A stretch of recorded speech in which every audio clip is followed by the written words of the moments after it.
Without further ado, there are several points I would like to address with regard to the Soprano series, and I suppose most of you are familiar with the series. It takes that for granted. Maybe that's an overstatement, but I'm moving to my paper.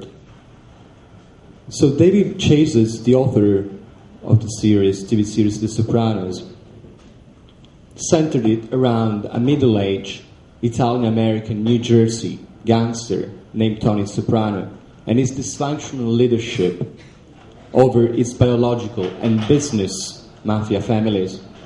The series has been both an international hit with the public and the object of intense critical discussion. Around 10 academic books and more than 50 papers were written about The Sopranos in the last few years.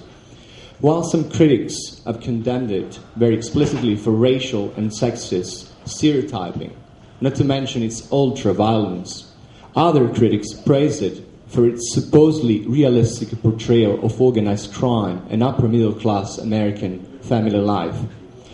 In this paper, I will discuss first how the series, in my opinion, reinvents the Italian-America mafioso film genre 30 years after the release of Francis Coppola, seminal film The Godfather, and more to the point, diegetically complicates The Godfather's ability to make, I would say, the artificial look real.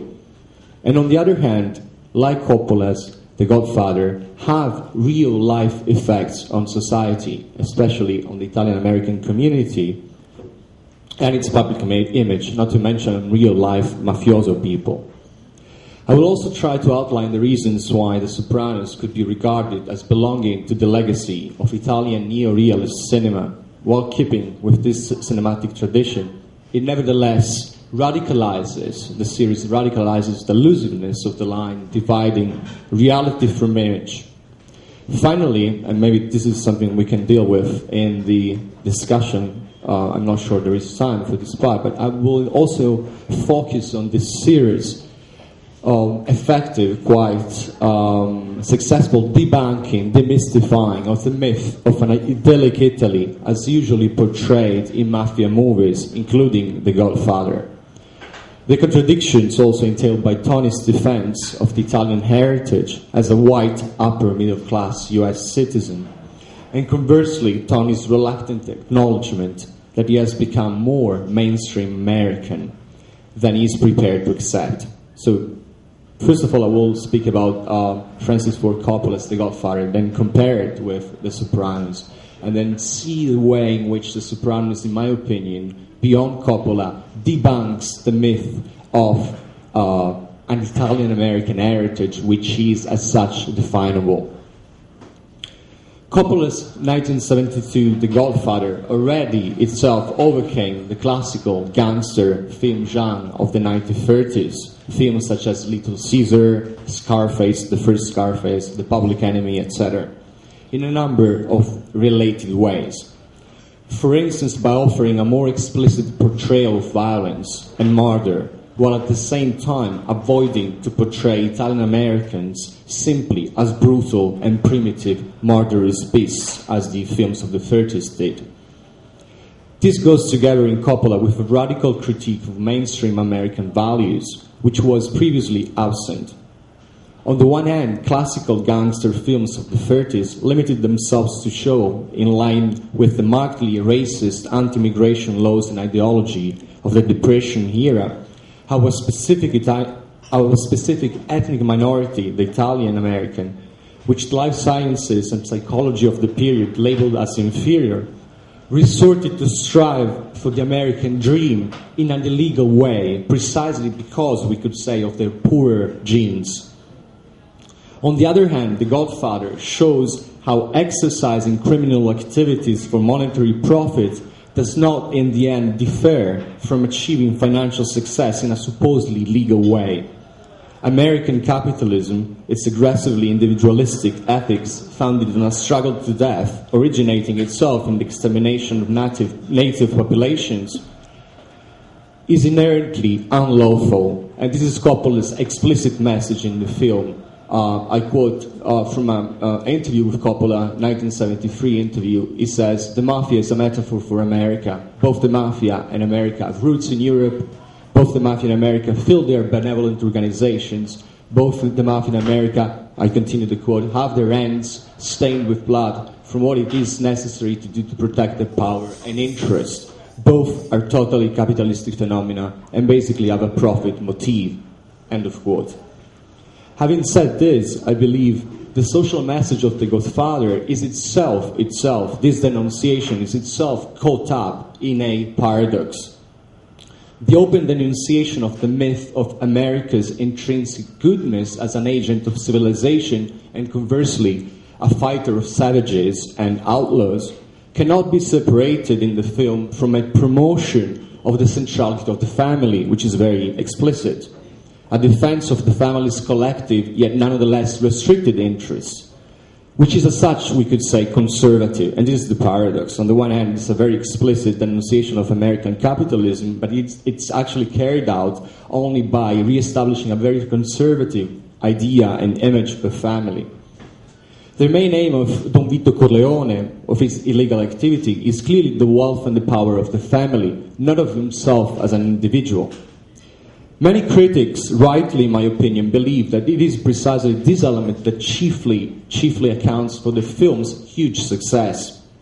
As Poon, for instance, writes, in the political, quote, and social turmoil of the 70s, think of the Vietnam War, the students' protest of 68, the civil rights movement, for instance, the conservative family values of the Don, Marlon Brando in the film, constituted the kind of fantasy that mainstream Americans were likely to embrace, end of quote. In other words, against Coppola's intentions to criticize America, The Godfather is also a profoundly reactionary film. It's being regarded to date as one of the best films of all times, if not the best, by a number of specialized cinema journals. Should first and foremost be related to its ability to satisfy the increasingly unmentionable fantasies of typical white male Americans at a time when they were strongly put into question. The Godfather presents the family as a unifying patriarchal and authoritarian structure in which non-mafia men are weak and women incredibly subservient, to be opposed to a society of extreme individualism. But it opposes the structure to individualism without really undermining, in my opinion, criticizing extreme individualism. As Frederick Jameson himself, writing about the film, observes, I quote Jameson, "The film offers an image of social reintegration," end of quote. In this respect, in this regard, it is worth noting that Don Vito himself dreams of legitimacy, after all. As he says, when he hands his family business over to his initially reluctant son, Michael, "I would have liked you," he says to Michael, "to become Senator Corleone, to become Governor Corleone." So there is this dream of legitimacy. In this sense, we could suggest that Coppola is able, I would argue, to make the artificial look real, While the anti-realism of The Godfather seems at times almost too evident, especially if we take into account its epic dimension, basically characters resemble more the heroes of a saga rather than real life, or an opera, we could say, rather than real life criminals.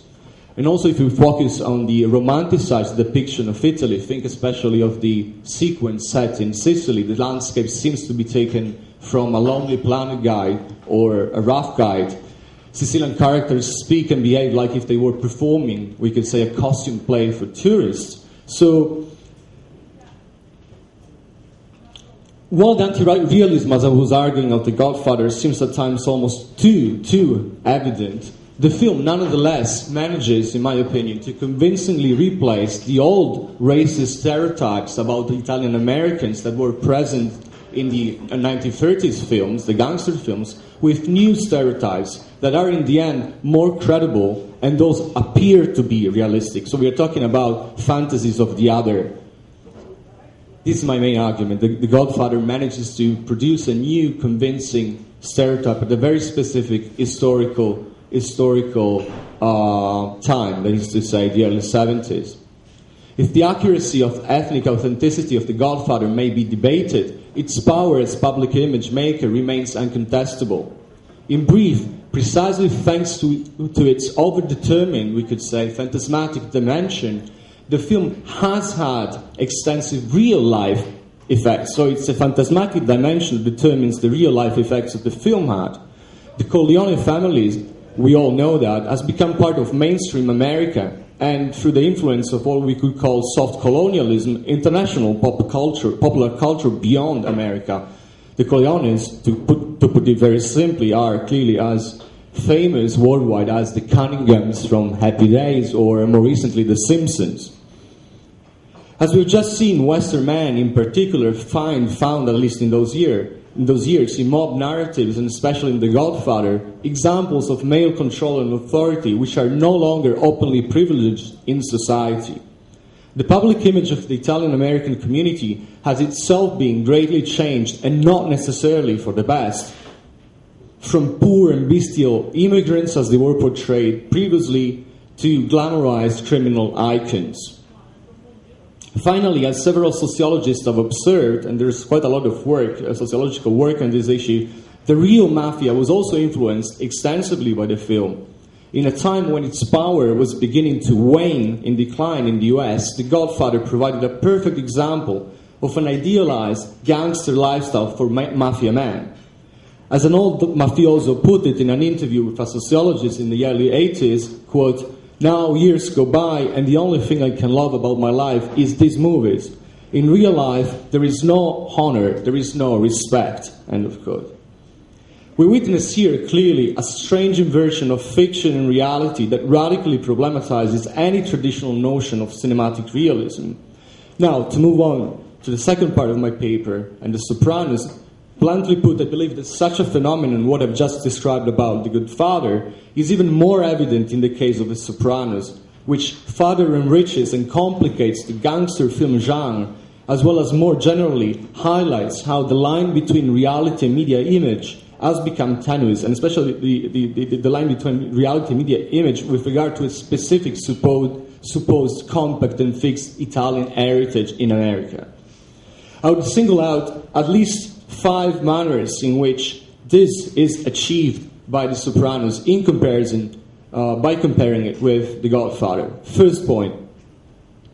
The narrative of the series The Sopranos and the psychologization of its characters take as one of their main presuppositions the historical decline of the Italian mafia in the United States since the 70s, due, for instance, to FBI crackdowns on organized crime and dissension among mob families.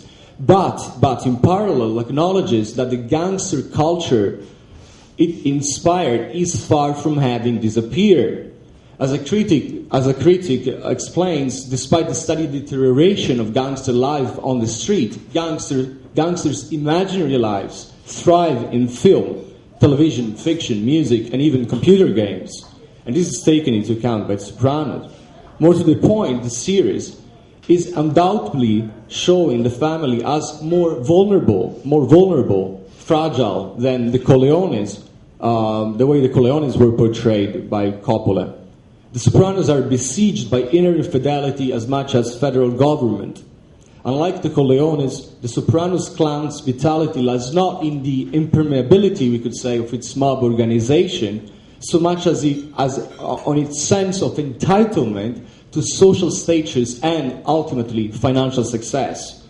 That is to say, in other words, the vitality of the Soprano fully corresponds with the vitality of the American capitalist who is entitled to make money. So this is what gives them strength, this entitlement they feel to social status and financial success. And forget about the fact that actually this is achieved in an illegal way.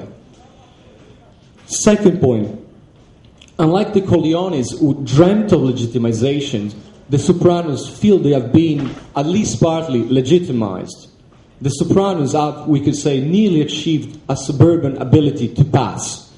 Although Tony struggles to reconcile the expectations of agency and power of his mob code with his everyday suburban world, he and the other characters express a direct relevance to contemporary American life. In other words, the Sopranos are, in a sense, depicted as contemporary mainstream middle upper class America, whereas the Corleones aspired to be so. From this follows that moving beyond The Godfather, the mafia should no longer be regarded only as a metaphor for American aggressive capitalism, as Coppola intended to do. Rather, America itself in The Sopranos can be portrayed through the life of an Italian-American mobster family. This, of course, is also a consequence of what I pointed out earlier on. If the image of the mafia is much stronger than the real-life mafia, if during the last 40 years a wide audience has had access to and enjoyed mafioso films and video games, then it of course becomes easier for real-life mafiosi to integrate in mainstream bourgeois America and its values.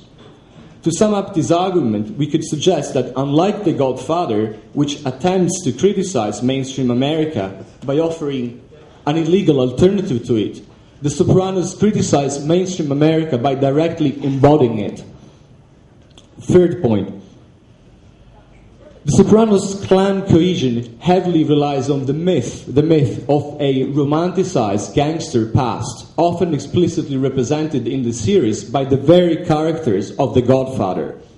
If on the one hand it is true that the values of the Corleone themselves depended on a romanticized past, Sicily as a lost, moral and just land, on the other, they, the Corleones, somehow managed to personify this past. Don Vito, Marlon Brando especially, is a myth. And this is his glamour, but at the same time, the reason why he's, after all, not a credibly realistic character. On the contrary, Tony Soprano can never really live up his fantasy, namely the romanticized gangster past, by now increasingly informed by films, even in the case of mafia people. Tony, as a screen character split between his being a postmodern Don and an acceptable suburban father, partakes of both the real-life old mafioso nostalgia about an idealized past and the enjoyment of the fantasy of authority and control experienced precisely by The Godfather's mainstream audience. I think this is a really subtle point. In a few words, the problem with Tony, whom is tellingly introduced in the opening episode as he sees a therapist for the first time and is prescribed Prozac for his panic attacks, the problem with Tony is precisely that society does not allow him, no longer allows him, to be a godfather like The Godfather film. Better said, as shown repeatedly in the series, he seems to be able to resolve his conflicting desires to inhabit an imaginary mob past and to be a successful 21st century father and businessman only when he watches films such as The Godfather or The Goodfellas. Fourth point. The Sopranos, I believe, debunks the myth of good family values, good Italian family values proposed by The Godfather. Mobsters' families are not less dysfunctional than the average American family. To put it differently, in The Sopranos, the family values central to Don Corleone's code of honor are revealed to be fraught with tensions. What we see so little in The Godfather is what has popularized Tony Soprano. The daily psychopathologies of a family, not its solidity, juxtaposed to the raw brutality of mob life. Tony knows very well he wields no real authoritarian traditional Italian power over his family. For instance, in this regard, Willis is right to claim that Tony and his wife Carmela share, quote, the dirty little secret of 90s middle-class parenthood. You cannot control teenagers' behavior without becoming full-time prison guards, quote.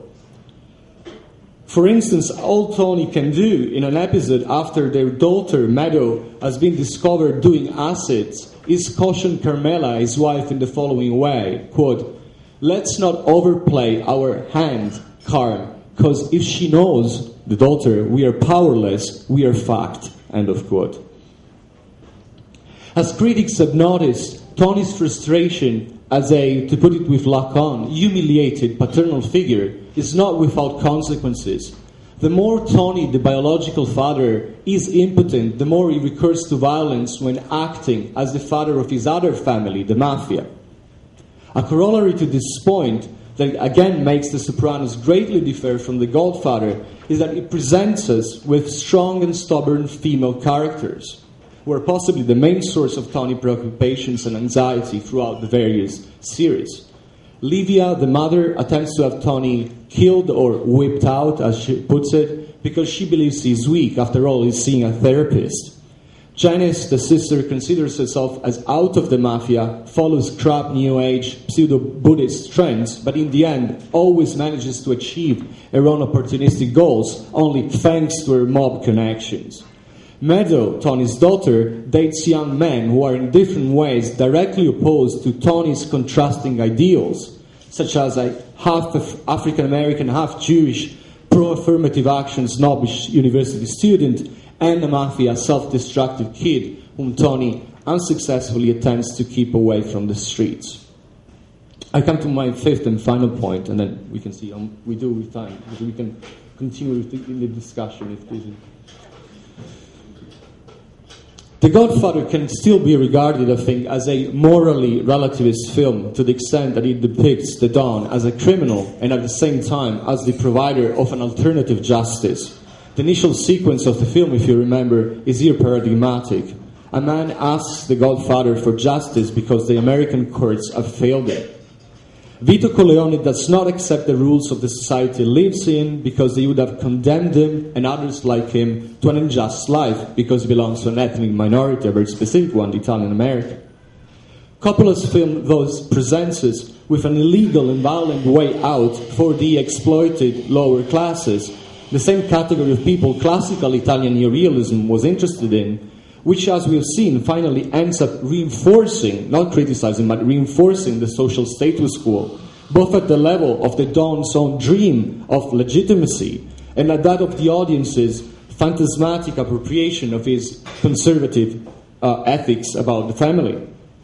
On the contrary, The Sopranos repeatedly questions the pleasure the spectators take in identifying with the Italian gangster ultimately inconsistent code of honor.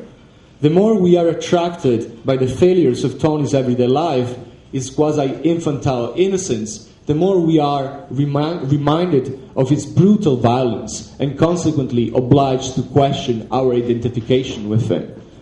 I would have some more points, but it depends on how we are doing with time. We can continue for the discussion. Okay.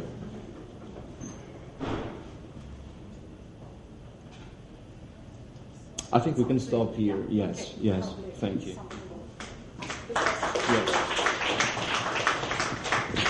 So, well, I wonder whether you could say a little bit more about the aesthetics of The Sopranos. The fact that it takes place in New Jersey, I think, is significant because, from a sort of New York point of view, New Jersey is the embodiment of, in Russian, is called poshtost, right? This sort of vulgarity, and it seems to me that's a major difference. You have a genuine sort of sense of the sublime still in the Godfather, which then becomes this sort of parody, and to become New Jersey sort of suburbanites. It's really, that's also part of the fun, of course, you can sort of enjoy all that on this meta level. Yeah. No, I completely agree. This is part of the paper I was not able to actually cover. I think in this sense, think about the opening credits where Tony is driving home from New York to New Jersey, and we actually see him driving through these desolate wastelands, post-industrial, etc., etc. I think The Sopranos, in terms of cinematic style, is at first sight, a quite literal remake of Italian neorealism, according to which you can, for instance, distinguish the stories about people from their geographical and anthropological reality, and that's clearly the case with The Sopranos. Think also about the acting. There's a lot of non-professional acting. There's a lot. There's a deliberate choice not to cast stars, unlike The Godfather. So this all, I think, contributes to a neorealist tone, which helps debunking the idea of the Italian gangster mafioso family as portrayed by The Godfather. On the other hand, I think it would be wrong to confine, that would be my ultimate argument, to confine The Sopranos to a form of neorealism. Why? Well, because once the line dividing image from reality has become this tenuous, it does no longer make sense to speak about neorealism or realism in cinema.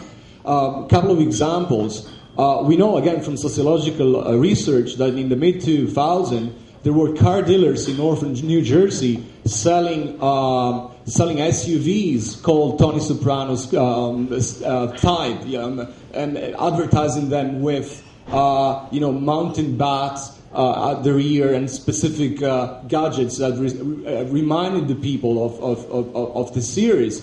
There is a documentary about the so-called real-life Sopranos, which documents how an FBI crackdown around 2005 was possible because one of these we could say weak mobster families of northern New Jersey, precisely by over-identifying with the Sopranos, started leading a very exposed life. Okay, so it's actually the people about whom the series was made that start copying the series, and in those doing, actually, they adopt a lifestyle which is not their lifestyle. I mean, it's too luxurious, it's too exposed, and hence they get caught. So you see, on the one hand, to go back to your point, the style is really neorealistic. Think also of the language, the argot they use.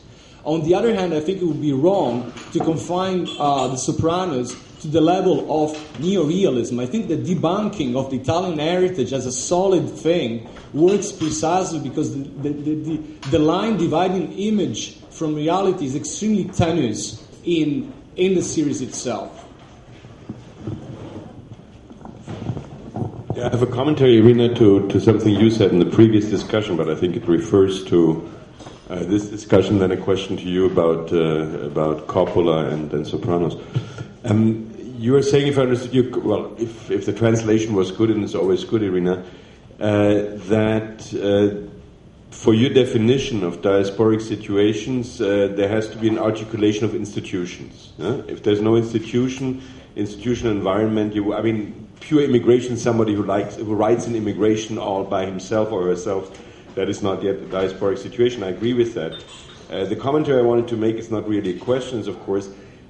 When diasporic cultures develop institutional structures, they are a specific type of institutional structures. Like, for example, in Italian-American culture, that's clearly a diasporic situation, but the institutions are either illegal, like the mafia, that is clearly an institution, but they are either marked as illegal or they can never be completely formal, right? It is not it is a different type of institution than a type of institution. This is not challenging what you're saying. I think this is a very good proposal for a definition, and what would be interesting in the phenomenology of diasporic culture would precisely to elaborate what type of an institution that is. How is it different from the institutions of what is the dominant culture?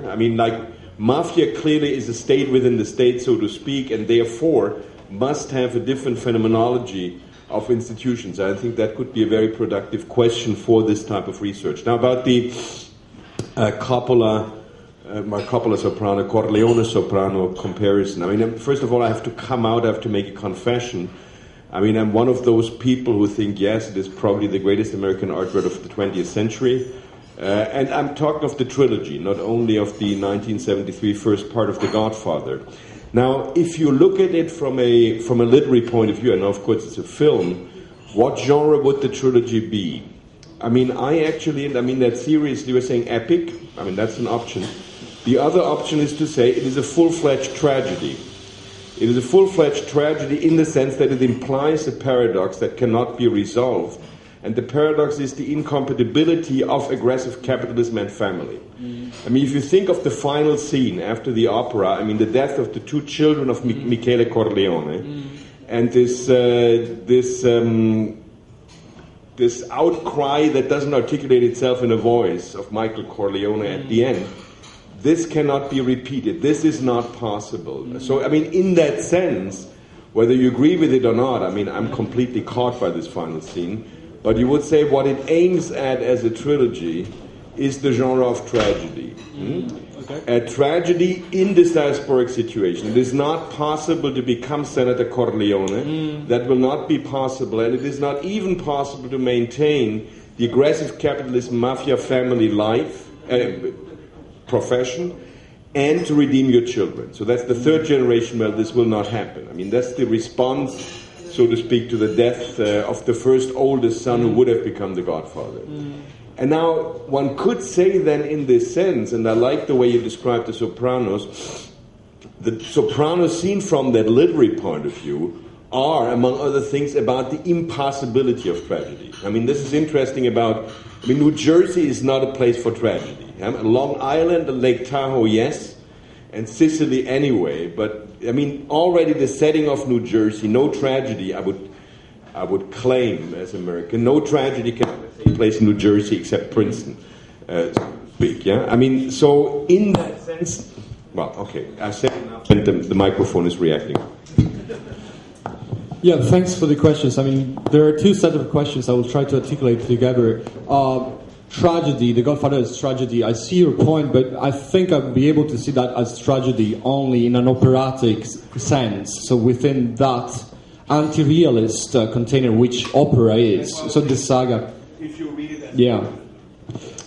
Second, what does The Soprano do with The Godfather? That's something else. This is a much longer paper. A point which I tackle is the following. In a sense, The Sopranos, especially by diegetically referring constantly to The Godfather, in a sublime postmodern way, example of the intertextuality, is precisely in a sense providing us with what seems at first a realistic critique of the Italian cliché as seen in The Godfather. For instance, Tony Soprano's has to do business in Naples. The episode starts with the crew aping the characters from The Godfather. They go to Naples. What do they find? They find that all male Camorra people are either in prison or senile. The clan is actually led by a woman.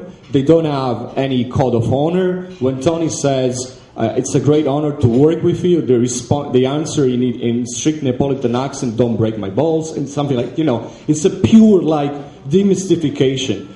But my point, and this goes back to the general issue, I think, of heritage and diaspora, is that it would be wrong to see The Sopranos only as a realistic critique of what seems to be realistic but is not in The Godfather. I think the most basic point, and it goes back to what you're saying about diaspora and institution. Can we speak of diaspora after the, let's call it like that, ethnic minority has been completely institutionalized, yes or no? I think The Sopranos, what it is saying about the Italian-American heritage, I use that term, but it can be related to the diaspora term, is that the answer is no. We can no longer speak of an Italian-American heritage in realistic terms after Italian Americans have become the institution. And I give you a concrete example. So in one episode, Tony is actually driving Meadow, his daughter, to visit open days in Ivy League colleges in New England. And he clearly aspires his daughter, he clearly wants his daughter to be, as a good suburban dad, to enter those institutions. The problem is that by chance he finds a guy who's under the protection program whom he calls the Rat, and at the same time he kills him. So on the one hand, he's accompanying his daughter for an open day, so good suburban dad. On the other hand, he's a brutal killer. And there's a beautiful discussion between the two in the car. They are very close to each other. You can see Tony is a very open-minded dad. They speak about contraception, India, and then Meadow, 18-year-old, snaps back at him and asks him, are you in the mafia, Dad? And he said, no, who told you that? This stereotyping against Italian Americans. And she's like, come on, Dad, I know it. And by the way, kids at school think it's cool. And then you have two answers. The first one is, come on, Meadow, our people, when they arrived 4 generations ago, they had it very hard. The Americano, as they say, the Anglo-American, fucked them all. He says like that. And beautiful to the question of institution. So he's trying to cover up his legal activities with the usual victimization discourse of ethnic minorities. And she snaps back at him and says, oh, we had a hard life, you mean like Mario Cuomo? So you see, this is precisely, I think, the point that was raised before. It is to say, to try and account for social realities or even social ideologies in terms of diaspora or heritage pertaining to a specific minority, after the minority has become so institutionalized that the governor of that, or actually 2 generations by now of governors of that state, we have Cuomo Jr. now, become institutional figures is very difficult. And I think this is the ultimate message of The Sopranos. We can no longer speak of an Italian-American heritage. I think, to cut a long story short, this is the point. And therefore no opera. Yeah.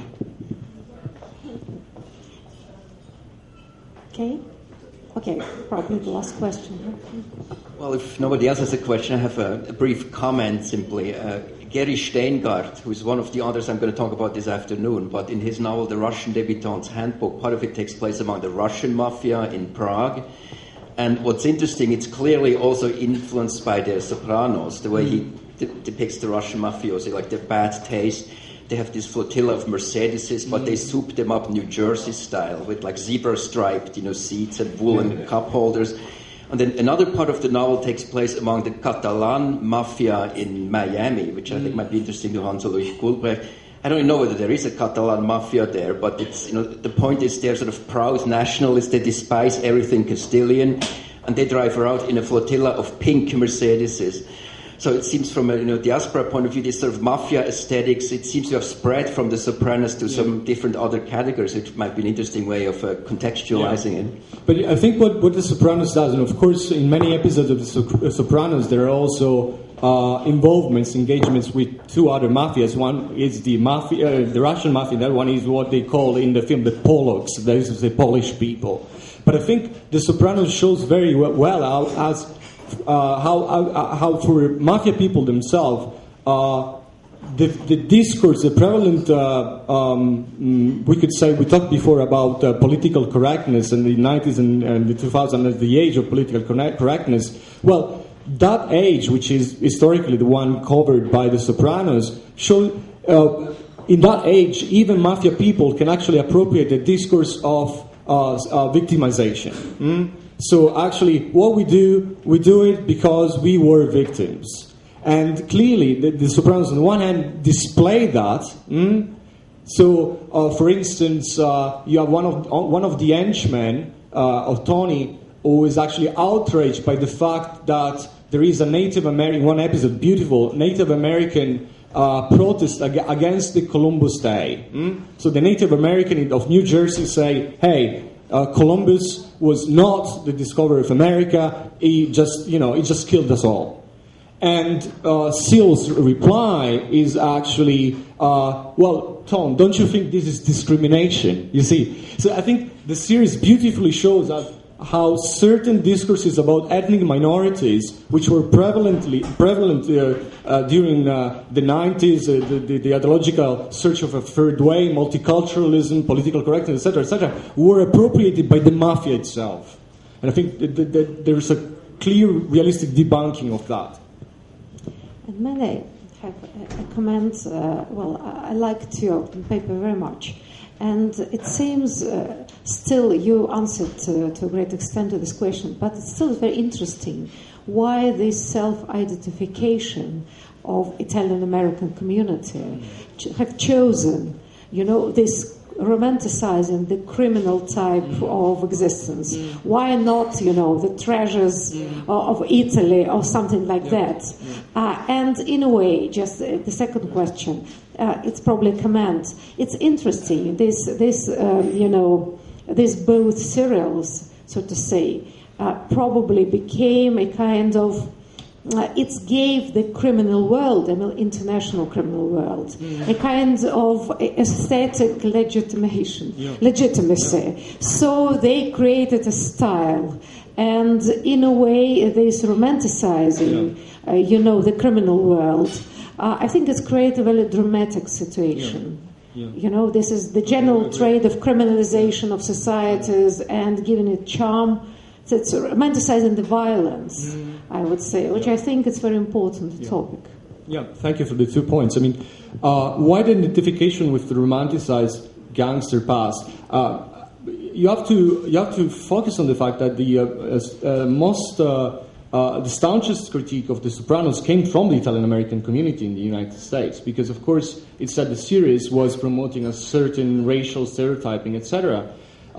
So I think the point is, why did the Italian American community as a whole or generally identify with The Sopranos? The answer is no, they didn't. They didn't want that. Why did Italian America mafia people romanticize that image and identified with it? And I think the idea we have to introduce here, I think, Freudian Lacanian dimension. It's a phantasmatic level that actually compensates for what is clearly in real life an impossibility of fulfilling a certain fantasy. That is to say, real life mafia people cannot live like The Godfather. Real life mafia people cannot live like Tony Soprano. So there is a certain phantasmatic compensation which is present both in real life mafioso people, but in the series itself, it's present as fictional, but it's a fiction that closely follows the life of real life of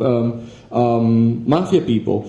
And yes, the legitimization of the aesthetics of international crime, clearly, that's a very dangerous phenomenon, of course. So-called gangster culture, and I think a lot of critics of Sopranos commentators, what they do, also The Godfather, because historically in the 72 the Italian New York-based mafia was already in decline. What they miss is that actually the real historical decline of the Italian mafia gave way to new mafias. So it's not just that there was a historical decline of the mafia on the one hand, whilst the image was preserved and even reinforced. One last point to return to your first question. I think The Sopranos is also like a superb example, radical example of postmodern intertextuality brought to its radical extreme, if not implosion, because it incorporates in the series. For instance, there is a character, the former husband of Tony Soprano's psychoanalyst, and he's, of course, representing verbatim the protest from the real Italian-American community. So saying things such as, it's a disgrace, people like Tony Soprano do not represent us, we are great workers, we've given so much to this country, etc., etc. But you see, these hyper-realistic, even copied from newspaper dialogues are inserted in the fiction in a diegetic way. So again, there is a very, very tenuous line between dividing the image from reality and the way in which the image conditions reality in a real way. It has real effects. Okay, the very last question. I don't need a microphone for that. I mean, I think it's a very, very interesting case altogether, and I love both series actually. Now, we are about to say that's the exception. So that's a diasporic culture, minority culture that does not have this connotation of holiness, right? I mean, you have to be compassionate about it, you have to love it. Of course, the status is different. I mean, we are talking about a series and a trilogy of films that are about a diasporic culture. And so far, the implication has been that we talk about cultural products that come out, that emerge out of the diasporic culture. I don't know about the producers. Of course, you could say as Coppola is Italian-American, it's a self-reflexive part of diasporic culture, and then indeed it would be an exception. It is different. It is not this unconditional, you have to love it because it is somehow repressed. But what about The Sopranos? Are The Sopranos, I don't know. Yeah, no, I think the relationship of Tony's relationship with his Italian heritage is purely schizophrenic. I think there are three positions. The first position is complete repression. That is to say, clearly Italy is like the Italy of The Godfather, and even if I go to Naples and everything is different from what I imagine, I go back to the US, I go back to New Jersey, and I still cling to that fantasy. So one position is clinging, in spite of the real evidence, clinging to an imaginary past, romanticized and never existed ideology associated with Italian heritage. The second one is the opportunistic relationship with the heritage. That is to say, as he says to his daughter, I'm a mafia man because we were exploited. So he pretends he believes in a certain ideological genealogy. The third one, and it's another beautiful episode, actually Tony himself has to admit that actually he's American, and maybe Italian-American. And there's a point when he says, like, stop with the Godfather. You know, like these other guys is telling, look, they are discriminating us. Columbus Day is our day, etc., etc., etc. And then Tony Soprano beautifully comes up, and I think that was the end of my paper originally, comes up with this, paraphrasing these words. He says, what about the Gary Cooper guy? He says, like, the silent, strong, where he's gone?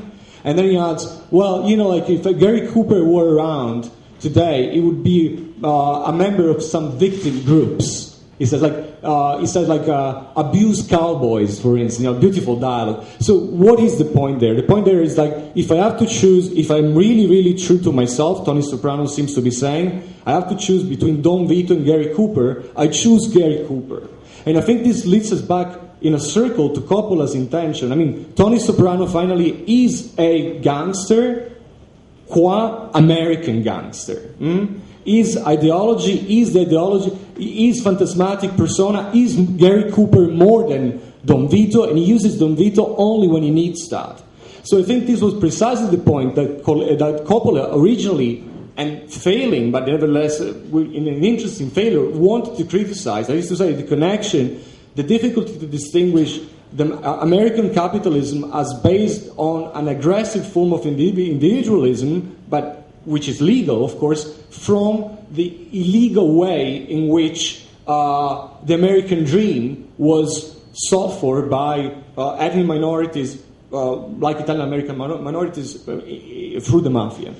So I think, like, in a sense, Tony Soprano confirms Coppola's diagnosis, but at the same time, is also an extremely cynical cultural product because of that, precisely. Yeah, very briefly. The very, very last question, yeah.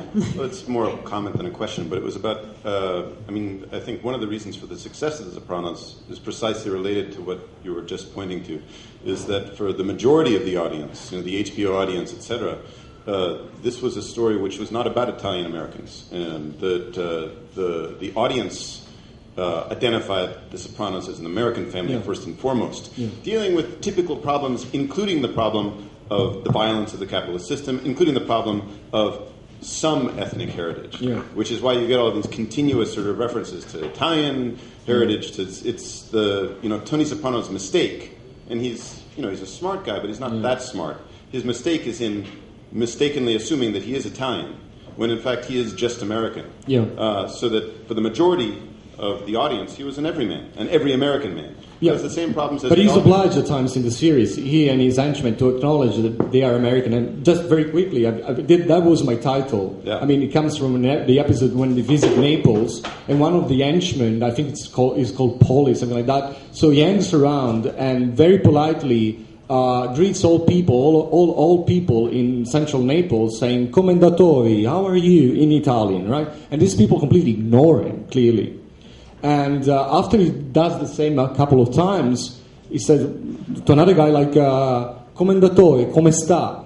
And the guy snaps back at him and says, "Are you from NATO?" And he's obliged to actually acknowledge it. He says, "No, I'm American."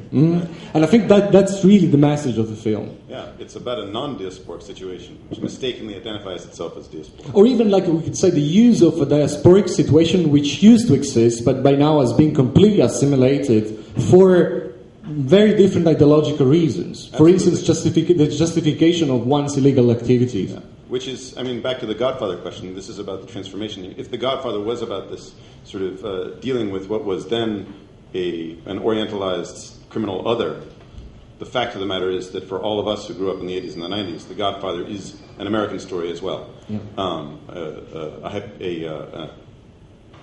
A perfect American story.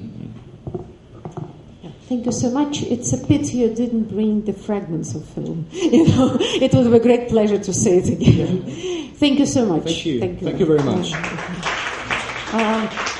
Коллеги, мы немножко задержались, so we're a little bit late. So the second panel will be at 3:15.